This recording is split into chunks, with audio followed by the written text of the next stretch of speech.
তিন দফা দাবিতে রাজধানীর ৭ রাস্তায় কারিগরি শিক্ষার্থীদের সড়ক অবরোধ, যান চলাচল বন্ধ।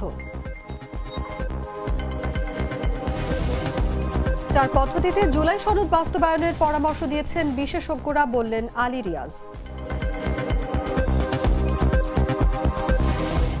উপসহকারী প্রকৌশলী পদ নিয়ে ষড়যন্ত্রের অভিযোগে গাজীপুরে ডিপ্লোমা প্রকৌশলীদের সড়ক ও রেলপথ ব্লকেট।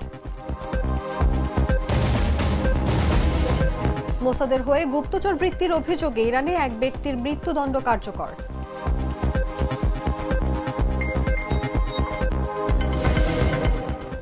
এবং সাকিব ঝড়ও রক্ষা করতে পারল না, নাইট রাইডার্সের কাছে হেরে বিদায় নিল অ্যান্টিগা।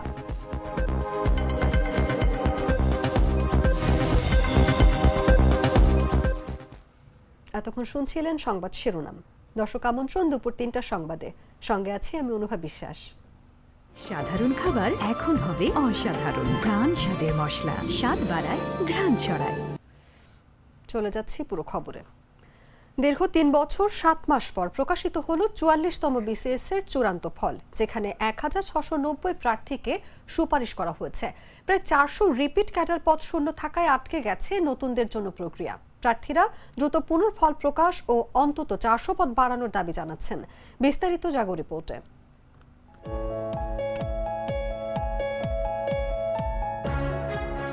দীর্ঘ ৩ বছর ৭ মাসের অপেক্ষার পর ৩০ জুন প্রকাশিত হয় ৪৪তম বিসিএস এর ফল। এতে ১৬৯০ জন প্রার্থীকে ক্যাডারের সুপারিশ করে সরকারি কর্ম কমিশন পিএসসি, কিন্তু প্রায় ৪০০ জন রিপিট ক্যাডার যারা আগেই একই পদে কর্মরত, ফলে তারা নতুন করে যোগ দিতে চান না। এতে বহু পদ শূন্য থেকে যাওয়ার আশঙ্কা দেখা দেয়। বিতর্ক এড়াতে পিএসসি বিধি সংশোধনের উদ্যোগ নেয়, যাতে রিপিট ক্যাডারের জায়গায় নন ক্যাডার প্রার্থীদের সুপারিশ করা যায়। জনপ্রশাসন মন্ত্রণালয়ের অনুমোদন পেয়ে ৯ আগস্ট এ বিধি সংশোধন কমিশনে ফিরে আসে। এখন কমিশন সভা করে পুনরায় ফল প্রকাশ, এরপর মেডিকেল টেস্ট, ভেরিফিকেশন ও গ্যাজেট প্রকাশের কথা। কিন্তু ২ মাসের বেশি সময় পেরিয়ে গেলেও কার্যক্রমে গতি নেই। প্রার্থীদের অভিযোগ, পিএসসি অন্য বিসিএস নিয়ে ব্যস্ত থাকলেও ৪৪তম বিসিএস আটকে রেখেছে। এতে সুপারিশ প্রাপ্তরা কর্মজীবনে পিছিয়ে পড়ছেন। কেউ কেউ চাকরির বয়স নিয়েও শঙ্কায় আছেন। আন্দোলনরত প্রার্থীরা বলছেন ৩৮, ৪০, ৪১ ও ৪৩তম বিসিএস এ পদ বাড়ানো হলেও এবার উল্টো ২০টি কারিগরি ক্যাডার শূন্য রাখা হয়েছে, ফলে মেধাবীরা বঞ্চিত হচ্ছেন। প্রার্থীদের দাবি অন্তত ৪০০ পদ বাড়িয়ে পুনরায় ফল প্রকাশ করতে হবে, নইলে তারা কঠোর আন্দোলনে নামবেন। শিক্ষার্থীরা অভিযোগ করেন ষড়যন্ত্র করে প্রার্থীদের বঞ্চিত করা হয়েছে। অন্যদিকে পিএসসি চেয়ারম্যান অধ্যাপক মোবাশ্বের মোনেম জানান, একসঙ্গে একাধিক বিসিএস এর কাজ চলায় সভা করা সম্ভব হয়নি, তবে দ্রুত কমিশন সভা করে ফলাফল পুনঃপ্রকাশের আশ্বাস দিয়েছেন তিনি। প্রার্থীদের প্রশ্ন এখন একটাই, কবে শেষ হবে এই দীর্ঘ অনিশ্চয়তার অপেক্ষা। নিউজ ডেস্ক, জাগো নিউজ। দর্শক, এই বিষয় নিয়ে আলোচনার জন্য আজ আমাদের সঙ্গে স্টুডিওতে উপস্থিত আছেন জাগো নিউজের স্টাফ রিপোর্টার হাসান আদিব। আদিব, আপনাকে স্বাগতম। ধন্যবাদ। আদিব, আমরা যেমনটা দেখছিলাম যে রিপিট ক্যাডার ইস্যুতে পদ শূন্য রেখে প্রায় ৪ বছর পরও প্রার্থীরা অপেক্ষা করছে অনিশ্চয়তা নিয়ে। এটি কি পিএসসির কোনো অদক্ষতা নাকি প্রশাসনিক জটিলতা? আপনার কাছে কি মনে হয় এই ব্যাপারটা? ধন্যবাদ। আসলে রিপিট ক্যাডার কি সেটা যদি আমরা প্রথমে একটু ক্লিয়ার করি, যে রিপিট ক্যাডার আসলে এরকম যে আপনি জানেন যে বিসিএস পরীক্ষায় কিন্তু অনেক প্রার্থীরা ৪৪তম বিসিএস এ হয়তো বা সে নিয়োগ পেয়েছে, কিন্তু তারপরেও ৪৫তম বিসিএস এ আবার আবেদন করে। তার টার্গেট থাকে যে সে এখন যে ক্যাডারে আছে তার চাইতে আরও ভালো ক্যাডারে যাবে। কেউ যদি পুলিশ ক্যাডারে থাকে তাহলে তার টার্গেট থাকে অ্যাডমিন ক্যাডার অথবা পররাষ্ট্র ক্যাডার, এরকম আর কি লয়ার ক্যাডার থেকে আপগ্রেড হতে চায়। তো আমরা ৪৪তম বিসিএস এর বেলায় যেটি ঘটেছে সেটি প্রায় ৪ বছর পর এটির চূড়ান্ত ফলাফল প্রকাশ করা হয়। সেখানে দেখা যায় যে এরকম প্রায় ৪০০ জনকে আসলে রিপিট ক্যাডারে সুপারিশ করা হয়েছে। তারা পুনরায় আর চাকরিতে যোগদান করবে না। তাহলে এই যে ৪ বছর ধরে একটা বিসিএস এর নিয়োগ প্রক্রিয়া সম্পন্ন হলো এবং সেটি সবশেষ দেখা যাচ্ছে সেটি ৪০০টি পদ শূন্য রেখেই সেই প্রক্রিয়া শেষ করতে হচ্ছে। এটি সরকারের জন্য আসলে অপূরণীয় ক্ষতি এবং একই সাথে যে হাজার হাজার বেকার যারা বিসিএস এর জন্য বছরের পর বছর প্রস্তুতি নিচ্ছে তাদের জন্য আসলে খুবই হতাশাজনক। সার্বিক দিক বিবেচনা করে এ নিয়ে কিন্তু গণমাধ্যমে সেই সময় সংবাদ প্রকাশ হয় এবং সার্বিক দিক বিবেচনা করে পিএসসি একটি উদ্যোগ নেয় সরকারের সাথে আলোচনা করে যে এখানে রিপিট ক্যাডারে যারা আছে তাদের কাছ থেকে তথ্য সংগ্রহ করে তাদেরকে বাদ দিয়ে মেধাক্রম অনুযায়ী নন ক্যাডার থেকে এই ক্যাডারে আনা যায় কিনা। তখন সরকারের পক্ষ থেকে ইতিবাচক সাড়া মিলেছিল এবং গত 30শে জুন এই রেজাল্ট পাবলিশড হওয়ার পর 9 জুলাই কিন্তু পিএসসি বিধিমালা সংশোধনের জন্য জনপ্রশাসনে একটি প্রস্তাব পাঠায় এবং জনপ্রশাসন সেটি উপদেষ্টা পরিষদে পাঠায় এবং উপদেষ্টা পরিষদ থেকে সেটি অনুমোদন হয়ে কিন্তু পিএসসিতে আবার ফিরে এসেছে। আসলে এখানে যে প্রশ্নটা, মূল প্রশ্ন আপনি যেটি করলেন যে প্রশাসনের অদক্ষতা নাকি পিএসসির কোনো অবহেলা, আসলে এটি দুটির কোনোটিই না। আসলে এই ধরনের বড় সমস্যায় কখনোই পিএসসি পড়েনি কিংবা এ ধরনের সমস্যা সামনে আসেনি। হঠাৎ যখন এই সমস্যাটা সামনে আসছে তখন পিএসসি এটি কিভাবে সমাধান করা যায় সেই পথে হেঁটেছে। আদিম, বিধি সংশোধনের অনুমোদন পাওয়ার পরও কেন 44তম বিসিএস এর পুনর ফলাফল প্রকাশ করা হচ্ছে না? এখানে কি রাজনৈতিক কোনো চাপ আছে নাকি অন্য কোনো চাপ থেকে এই বাধাটা আমরা ফেস করছি? দেখুন, এখানে গত 9 আগস্ট কিন্তু উপদেষ্টা পরিষদ এই বিধি সংশোধনের অনুমোদন দিয়েছিল এবং তারপর কিন্তু এক সপ্তাহের মধ্যেই পিএসসি চাইলে একটি কমিশন সভা করে ফল প্রকাশ করতে পারতো, কিন্তু তারা সেটা করেনি। ফলে এই 1690 জন যে বিসিএস ক্যাডার তারা আসলে এখন ঝুলে আছেন। এটির পেছনের কারণ যদি আমরা বলি তাহলে প্রথমত একটি কারণ আছে, সেটি অনেক নন ক্যাডারের যারা প্রার্থী তারা এর আগেই বিভিন্নভাবে আন্দোলন করেছে যে আসলে এই বিসিএস এ পদ বাড়াতে হবে। এই পদ বাড়ানোর প্রক্রিয়াটা আসলে খুবই জটিল। যখন একটি বিসিএস এর নিয়োগ প্রক্রিয়া শুরু হয়ে যায় এবং ফলাফল প্রকাশের পর গেজেটের জন্য অপেক্ষায় থাকে, তখন নতুন করে পদ অধিযাচন করে বের করা অনেক কষ্টসাধ্য। সেটি একটি কারণ। আরেকটি কারণ হতে পারে সেটি যে এই যে এখন যে সরকার আছে, অন্তর্বর্তীকালীন সরকার, তাদের অধীনে যদি কোনো প্রার্থী বিসিএস এ গ্যাজেটভুক্ত হয় তাহলে অনেক সময় তারা কোনো দলীয় আনুগত্য করতে চায় না। তো এখানে একটি রাজনৈতিক চাপ আছে যে আসলে এই সরকারের অধীনে আর কোনো গেজেট প্রকাশ না করে, আমরা জানি যে আগামী ফেব্রুয়ারিতে একটি জাতীয় নির্বাচন হওয়ার কথা আমাদের দেশে, সেই নির্বাচনের পর নিশ্চয়ই একটি রাজনৈতিক সরকার ক্ষমতায় আসবে। সেই সরকার চাইবে যে তাদের অধীনে গ্যাজেট প্রকাশ হোক এবং সেই আমলারা তাদের অধীনস্থ থাকুক। খুব সুন্দর করে বলছিলেন আদিব। আমরা আলোচনার একেবারে শেষ পর্যায়ে আপনার কাছে আরেকটু জানতে চাইবো যে পিএসসি কি একই সঙ্গে একাধিক বিসিএস এর কাজ সামলাতে অক্ষম হয়ে পড়েছে নাকি অগ্রাধিকার তালিকায় 44তম বিসিএস ইচ্ছে করে পিছিয়ে রাখা হয়েছে? আমি যদি আরেকটু বলি যে পাশাপাশি আন্দোলনের প্রার্থীদের দাবি অনুযায়ী অন্তত 400 পদ বাড়ানোর দাবি কি বাস্তবসম্মত? এই ব্যাপারে আপনার মতামত কি?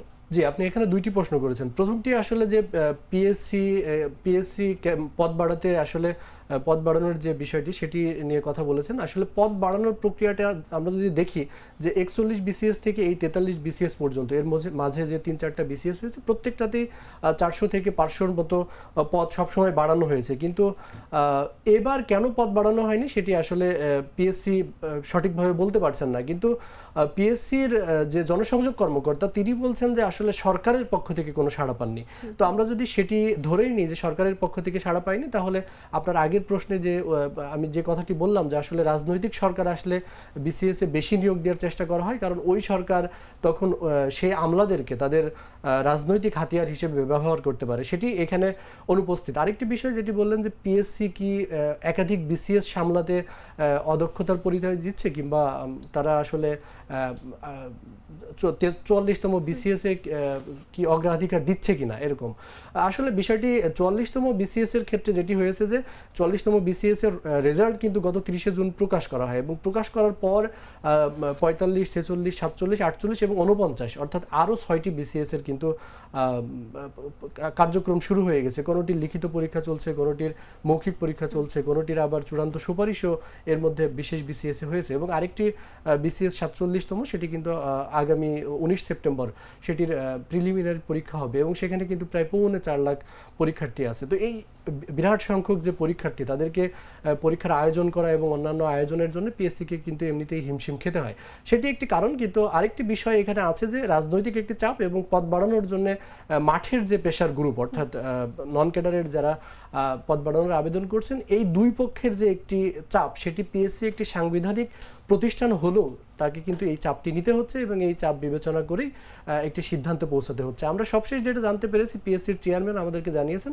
যে খুব শিগগির এটি নিয়ে সিদ্ধান্ত নেওয়া হবে। তারা চান না যে 1690 জন ক্যাডার এভাবে অনিশ্চয়তায় দিন কাটুক, তাদের পরিবার আছে, তাদের কর্মজীবন পিছিয়ে যাক, এটি চান না। এই জন্য তারা খুব শিগগিরই হয়তোবা চলতি মাসেই এই 44তম বিসিএস এর যে গ্যাজেট সেটি প্রকাশ হতে পারে।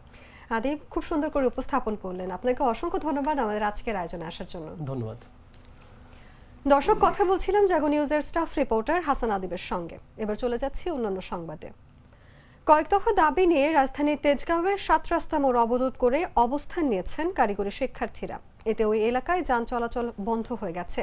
বুধবার সকাল 11:30 থেকে কারিগরি ছাত্র আন্দোলনের ব্যানারে ব্লকেট কর্মসূচি শুরু করেন শিক্ষার্থীরা। রাস্তা অবরোধ করে স্লোগানে নিজেদের দাবি দাওয়া তুলে ধরেন তারা। প্রকৌশল অধিকার আন্দোলনের বিরুদ্ধে ডিপ্লোমা প্রকৌশলীদের প্রকাশ্যে গুলি করার এবং জবাই করে হত্যার হুমকি দেওয়া হয়েছে বলে অভিযোগ করেন আন্দোলনকারীরা। অভিযুক্তদের সর্বোচ্চ শাস্তি নিশ্চিত করা, পূর্ব ঘোষিত দাবিগুলোর রূপরেখা ও সুপারিশ অনুযায়ী পূর্ণাঙ্গ বাস্তবায়ন সহ বিভিন্ন দাবি এ সময় তারা উপস্থাপন করেন। আমরা উপরের যে লেন সেটা খুলে দিয়েছি, আমরা উপরের লেন খুলে দিয়ে আমরা যাদের পাসপোর্ট আছে বিদেশ যাবে তাদেরকে যাওয়ার রাস্তা করে দিয়েছি, প্রেগনেন্সির রোগীদেরকে যাওয়ার রাস্তা করে দিয়েছি। আমরা যে মানবিকতা দেখিয়েছি তারা সেটা দেখায় নাই। তারা বরঞ্চ দাবি আদায়ে তারা যাওয়ার কথা ছিল সচিবালয়, তারা গেট ভেঙে ঢুকে গিয়েছে প্রধান উপদেষ্টার বাসভবনে। তাদের মতলব কি, তাদের ইন্টেনশন কি, এটা সরকারকে খতিয়ে দেখার অনুরোধ রইল। যে হাতে আক্রমণ করেছে সেটা আমরা দেখতে পেয়েছি। সরকারকে অনুরোধ করব এই ধরনের সন্ত্রাসীদেরকে 3 দফা দাবি যারা উঠিয়ে সরকারকে বিভ্রান্ত করতে চায় তাদেরকে প্রতিহত করার জন্য, এবং আমাদেরকে প্রকাশ্যে গুলি করে খুন করার যারা হুমকি দিতে পারে তাদেরকে দ্রুততম সময়ের মধ্যে গ্রেফতার করতে হবে, নাইলে আন্দোলন তীব্র থেকে তীব্রতর হবে। জুলাই সনদ বাস্তবায়নে বিশেষজ্ঞরা 4টি পদ্ধতি ব্যবহারের পরামর্শ দিয়েছেন বলে জানিয়েছেন জাতীয় ঐকমত্য কমিশনের সহ সভাপতি অধ্যাপক ডক্টর আলী রিয়াজ। বুধবার রাজধানীর ফরেন সার্ভিস একাডেমিতে 29টি রাজনৈতিক দলের সঙ্গে ঐকমত্য কমিশনের বৈঠকের সূচনা বক্তব্যে তিনি কথা বলেন। আলী রিয়াজ এ সময় বলেন, বিশেষজ্ঞরা অধ্যাদেশ, নির্বাহী আদেশ, গণভোট ও বিশেষ সাংবিধানিক আদেশের মাধ্যমে জুলাই সনদ বাস্তবায়নের পরামর্শ দিয়েছেন। পাশাপাশি জুলাই সনদ বাস্তবায়নের বিষয়ে 21শে সেপ্টেম্বরের মধ্যে চূড়ান্ত সিদ্ধান্ত পৌঁছাতে চায় কমিশন। আমাদের দিক থেকে যে সুপারিশ সেটা আসলে প্রধান উপদেষ্টার উপস্থিতিতে তার সাথে আলোচনা করে দিতে চাই। তাহলে আমাদের জন্য বিকল্প হচ্ছে 21 তারিখের আগে যদি আমরা একমত হতে পারি বা বিকল্পগুলো নিশ্চিত হতে পারি, তাহলে আমাদের জন্য কমিশনের পক্ষ থেকে সেটা তাকে উপস্থাপন করা সম্ভব হবে। অন্যথায় আমাদেরকে কিছুটা সময় নিতে হবে, যেহেতু তিনি উপস্থিত থাকবেন না। কেননা তিনি এই কমিশনের প্রধান উপদেষ্টা, প্রধান নির্বাহী, তো তার কাছে আমাদের আসলে আমাদের পরামর্শ দেওয়া দরকার। তো সেই জন্য আমরা আশা করছি যদি আমরা 21 তারিখের মধ্যে এক জায়গায় আসতে পারি, অন্যথায় আমাদের একটু সময় নিয়ে 2রা অক্টোবর বা পরবর্তী সময়ে ওনার কাছে এটা উপস্থাপন করতে হবে। এবং আমি অনুমান করি এটি উপস্থাপনের সময় তার সঙ্গে আমাদের আলোচনাও করতে হবে যে কি কি পরিস্থিতির মধ্যে দিয়ে। বাছাইকৃত লাল সরিষার দানা থেকে তৈরি হয় প্রাণ সরিষার তেল, আসল ঝাঁঝে আসল স্বাদে। চট্টগ্রামের আকাশে নেমে এলো যুক্তরাষ্ট্রের যুদ্ধ বিমান C-130J সুপার হারকিউলিস। দৃশ্যত এটি যৌথ মহড়ার অংশ হলেও আঞ্চলিক উত্তেজনা বাড়িয়েছে। সীমান্ত সংলগ্ন কৌশলগত অবস্থান ও বারবার মহড়ার কারণে ভারত মিয়ানমারের নজরদারি বেড়েছে। প্রশ্ন জাগছে, বাংলাদেশ কি নতুন ভূ রাজনৈতিক খেলার মঞ্চে পরিণত হচ্ছে? তুষার ইসলামের রিপোর্টে বিস্তারিত।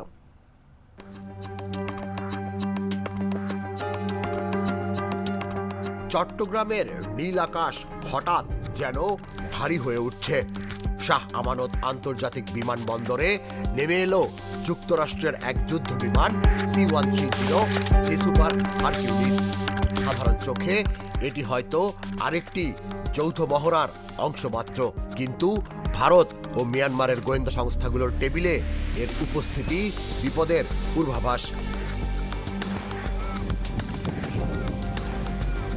গেল কয়েক মাস ধরে একের পর এক সামরিক মহড়া প্যাসিফিক অ্যাঞ্জেল 25 থেকে শুরু করে টাইগার লাইটনিং 2025 বাংলাদেশের মাটিতে যুক্তরাষ্ট্রের উপস্থিতি যেন অস্বাভাবিকভাবে বেড়ে উঠেছে।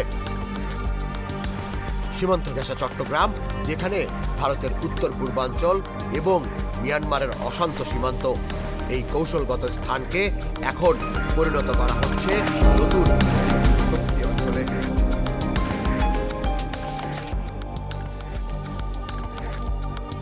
অস্বস্তি বাড়ছে প্রতিবেশী দেশগুলোর মধ্যে। দিল্লি ও মিয়ানমার বাড়িয়েছে গোপন নজরদারি। তাদের সন্দেহ, এটি কি কেবলই মহড়া নাকি ভিন্ন কোনো খেলা শুরু হয়েছে বঙ্গোপসাগরের তীরে। কারণ ইতিহাস বলে, এমন অচেনা ছায়া হঠাৎ নামতে শুরু করলে ভূ রাজনীতির মঞ্চে বড় কিছু ঘটতে চলেছে।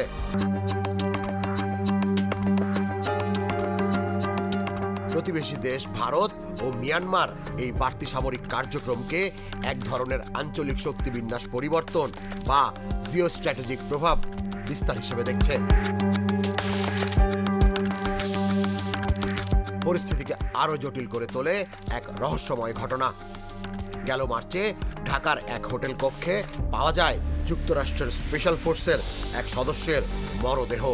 সরকার ঘটনাটিকে স্বাভাবিক বললেও কূটনৈতিক মহলে ফিসফাস, এটি নিতান্ত কোনো দুর্ঘটনা নয়, বরং ভেতরে ভেতরে চলমান কোনো এক অদৃশ্য সংঘর্ষের আভাস। অপেক্ষা, শুধুই অপেক্ষা। কোনো এক ভোরে হয়তো সত্য উন্মোচিত হবে, অথবা চট্টগ্রামের আকাশেই জন্ম নেবে নতুন এক সংকটের গল্প। গাজীপুরের জয়দেবপুরে সড়কে অবস্থান নিয়ে অবরোধ কর্মসূচি পালন করছেন কারিগরি শিক্ষার্থীরা। বুধবার দুপুরের দিকে চন্দনা চৌরাস্তার এলাকায় এই অবরোধ করেন। অবরোধের ফলে ঢাকা থেকে জয়দেবপুর ও শিমুলতলী সড়কে সব ধরনের যান চলাচল বন্ধ হয়ে যায়। শিক্ষার্থীরা শিমুলতলী সড়কের ডুয়েট গেটের পাশে MIST পলিটেকনিক ইনস্টিটিউটের সামনে জড়ো হন। তারা বিক্ষোভ মিছিল নিয়ে ভোরুরিয়া রেলগেট, শিববাড়ি হয়ে চন্দনা চৌরাস্তা এলাকায় জড়ো হয়ে বিক্ষোভ করতে থাকেন। বিক্ষোভকারীরা জানান, যারা কারিগরি শিক্ষা ও ডিপ্লোমা ইঞ্জিনিয়ারদের বিরুদ্ধে অব্যাহত ষড়যন্ত্র এবং অযৌক্তিক দাবি নিয়ে দেশকে অস্থিতিশীল করার অপচেষ্টা চালাচ্ছে, তাদের বিরুদ্ধে আইনানুগ ব্যবস্থা নিতে হবে। কর্মসূচিতে গাজীপুর শহরের বিভিন্ন এলাকা থেকে চাকরি প্রত্যাশী কারিগরি শিক্ষার্থীরা অংশগ্রহণ করেন। এছাড়াও MIST polytechnic institute, royal polytechnic institute, Bhawal polytechnic institute সহ বিভিন্ন কলেজের শিক্ষার্থীরাও এতে যোগ দেন। দুধার চকলেটে একাকার হয়ে ওঠা প্রাণ লেয়ার সম্পর্কের মিষ্টি ম্যাজিক। জানাবো আন্তর্জাতিক সংবাদ।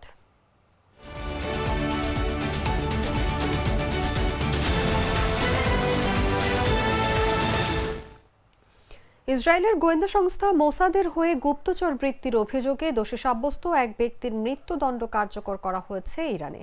বুধবার দেশটির বিচার বিভাগ এই তথ্য জানায়। ইরানি বিচার বিভাগের অনলাইন সংবাদ মাধ্যম মিজান অনলাইন জানায়, সকালে সকল আইনগত প্রক্রিয়া অনুসরণ শেষে এবং সর্বোচ্চ আদালতের রায় অনুমোদনের পর ফাঁসিতে ঝুলিয়ে ওই ব্যক্তির মৃত্যুদণ্ড কার্যকর করা হয়েছে। মিজানের প্রতিবেদনে বাবাক শাহবাজি নামের ওই ব্যক্তির গ্রেফতারের তারিখ স্পষ্ট করে উল্লেখ করা হয়নি, তবে জানানো হয়েছে তাকে পৃথিবীতে অনাচার সৃষ্টি এবং ঈশ্বরের বিরুদ্ধে যুদ্ধ এই দুই মৃত্যুদণ্ডযোগ্য অপরাধে দোষী সাব্যস্ত করা হয়। তিনি মোসাদকে গোপন তথ্য সরবরাহ করেছিলেন, যার বিনিময়ে অর্থ ও বিদেশে বসবাসের সুযোগ পান বলে দাবি করে মিজান।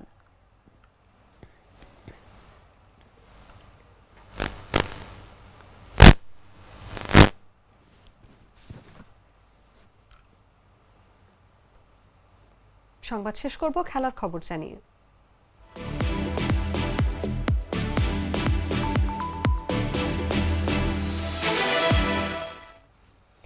ব্যাট করার সুযোগ পেলেন মাত্র 9 বল, তার মধ্যে 4টি 4 ও 1 ছক্কা। 9 বলে অপরাজিত থাকলেন 26 রানে সাবেক বিশ্বসেরা টাইগার অলরাউন্ডার সাকিব আল হাসান, কিন্তু তাতেও কোনো লাভ হলো না। CPL এর এলিমিনেটর রাউন্ডে নিকোলাস পুরান ও অ্যালেক্স হেলসের ব্যাটিং ঝড়ে ট্রিনবাগো নাইট রাইডার্সের কাছে 9 উইকেটের হেরে হেরে বিদায় নিল সাকিবের অ্যান্টিগা। গায়ানার প্রভিডেন্স স্টেডিয়ামে টস হেরে প্রথমে ব্যাট করতে নেমে 8 উইকেট হারিয়ে 166 রান করে অ্যান্টিগা অ্যান্ড বারবুডা ফ্যালকনস। জবাবে 17.3 ওভারে 1 উইকেট হারিয়ে জয়ের লক্ষ্যে পৌঁছে যায় ট্রিনবাগো নাইট রাইডার্স। সেই সাথে পৌঁছে যায় ক্যারিবিয়ান প্রিমিয়ার লিগের সিপিএল কোয়ালিফায়ার 2-এ। 53 বলে 90 রানের ঝোড়ো ইনিংস খেলে নিকোলাস পুরান ম্যাচ শেষ করে আসেন অপরাজিত থেকে।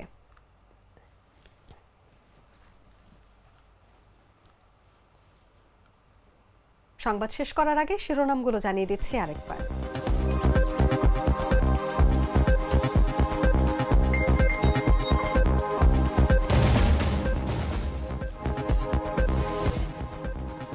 তিন দফা দাবিতে রাজধানীর 7 রাস্তায় কারিগরি শিক্ষার্থীদের সড়ক অবরোধ, যান চলাচল বন্ধ। 4 পদ্ধতিতে জুলাই সনদ বাস্তবায়নের পরামর্শ দিয়েছেন বিশেষজ্ঞরা, বললেন আলী রিয়াজ।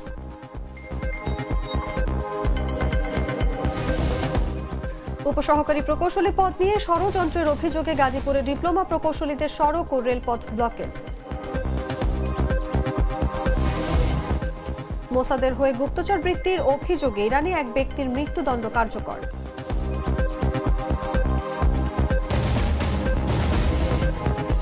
এবং সাকিব ঝড়েও শেষ রক্ষা হয়নি, রাইট রাইডার্সের কাছে হেরে বিদায় নিল অ্যান্টিগা।